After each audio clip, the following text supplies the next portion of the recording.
Magandang araw! Sa video na ito, tatalakayin natin ang buod ng ika-4 na kabanata ng El Filibusterismo ni Dr. Jose Rizal na may pamagat na Si Cabezang Tales.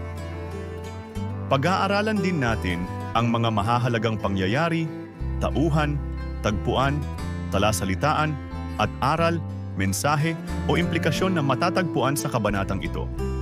Simulan na natin. Matanda na si Tandang Celo ang tumulong kay Basilio noong siya ay bata pa. Ang kanyang anak na si Cabezang Tales ay naging kabesa de barangay na may 3 anak na sina Lucia, Tano at Juli. Namatay sina Lucia at ang asawa ni Tales dahil sa malaria, kaya sina Tano at Juli na lamang ang natira sa kanila. Dahil sa sipag at tiyaga, yumaman sina Cabezang Tales. Nakipagsosyo siya sa mga namumuhunan sa bukid at nagsimula ng tubuhan sa isang lupa sa gubat. Nang malaman niyang walang may-ari ang lupa, ipinagpatuloy niya ang kanyang negosyo. Balak din niyang pag-aralin si Juli sa kolehiyo upang makasabay siya kay Basilio, ang kasintahan nito. Subalit nang umunlad ang bukid, inangkin ito ng mga prayle at pinagbayad ng buwis si Cabezang Tales. Tinaasan pa ng mga pari ang buwis hanggang sa hindi na kaya ni Tales. Nakipag-asunto siya sa mga prayle at ipinaglaban ang kanyang karapatan sa korte. Ngunit natalo siya dahil sa impluwensya ng mga prayle sa gobyerno. Nang hindi na makabayad ng buwis, ipinagpatuloy ni Cabezang Tales ang paglaban sa pamamagitan ng pagbabantay sa kanyang lupa. Dinala niya ang kanyang baril, itak at sa huli, palakol, na kinumpiska ng mga prayle. Sa bandang huli, dinakip siya ng mga tulisan dahil may pera siya at nagbayad ng abogado para sa kaso niya. Hiningan siya ng 500 piso na pantubos. Para mabayaran ang pantubos, ibinenta ni Julie ang kanyang alahas maliban sa regalo ng kanyang nobyo. Nang kulangin ang pera, nagtrabaho si Juli bilang katulong sa bahay ni Hermana Penchang. Dahil dito, hindi na siya nakapag-aral. Dumako naman tayo sa mga mahahalagang pangyayari sa kabanatang ito. Si Tandang Celo, ang tumulong kay Basilio noong bata pa ito, ay may anak na si Cabezang Tales na naging kabesa de barangay at may 3 anak na sina Lucia, Tano at Julie. Ngunit pumanaw sina Lucia at ang asawa ni Tales dahil sa malaria, kaya sina Tano at Julie na lang ang natira. Si Cabezang Tales ay nagsikap at yumaman sa pamamagitan ng pakikipagsosyo sa mga namumuhunan at pagpapalago ng tubuhan sa lupaing nahanap niya sa gubat na walang may-ari. Nang umunlad ang kanyang bukid, inangkin ito ng mga prayle at pinagbayad siya ng buwis na patuloy pang tinaasan hanggang hindi na kaya ni Cabezang Tales.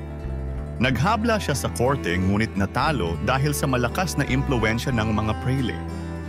Nagpatuloy si Cabezang Tales sa paglaban sa pamamagitan ng pagbabantay sa kanyang lupa gamit ang kanyang mga sandata, ngunit sa huli, dinakip siya ng mga tulisan na humingi ng pantubos na 500 piso.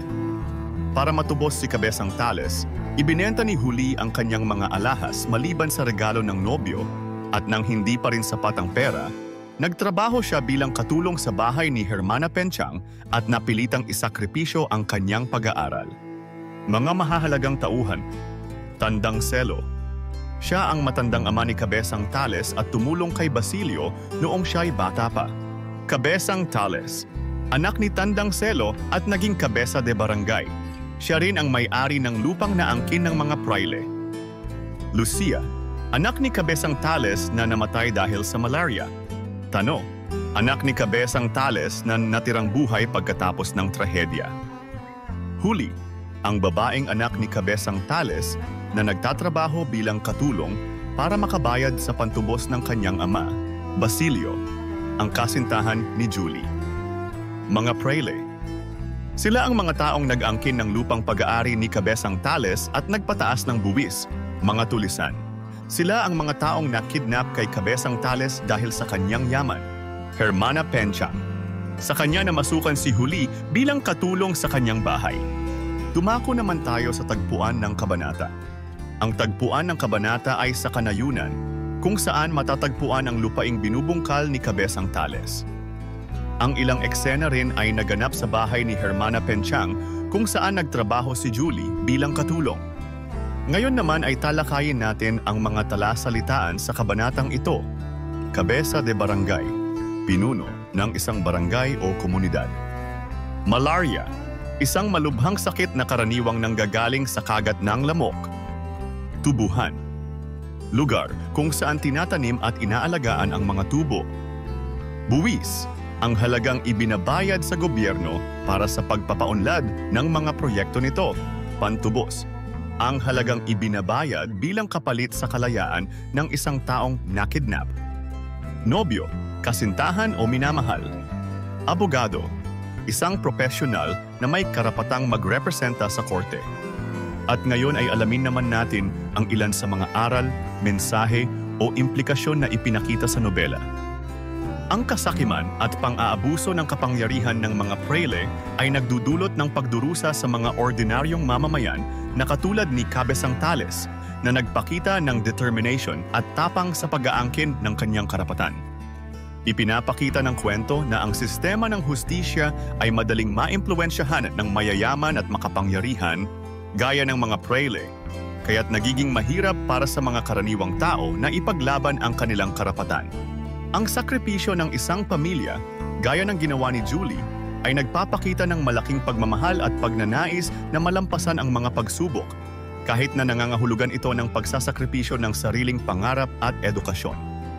Ipinakikita ng kabanata ang kawalan ng katarungan at ang labis na kahirapan na dinaranas ng mga Pilipino sa kamay ng mga dayuhan na nagiging sanhi ng galit at paghihimagsik.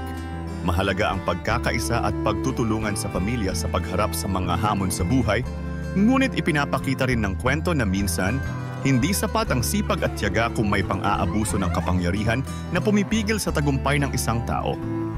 At diyan nagtatapos ang ika-4 na kabanata ng El Filibusterismo, si Cabezang Tales. Ano ang natutunan mo sa kabanatang ito? I-comment mo na ang iyong sagot. Inaanyayahan ka din namin na i-like, subscribe, at i-click ang notification bell para lagi kang updated sa mga susunod naming videos. Hanggang sa muli, maraming salamat sa panonood.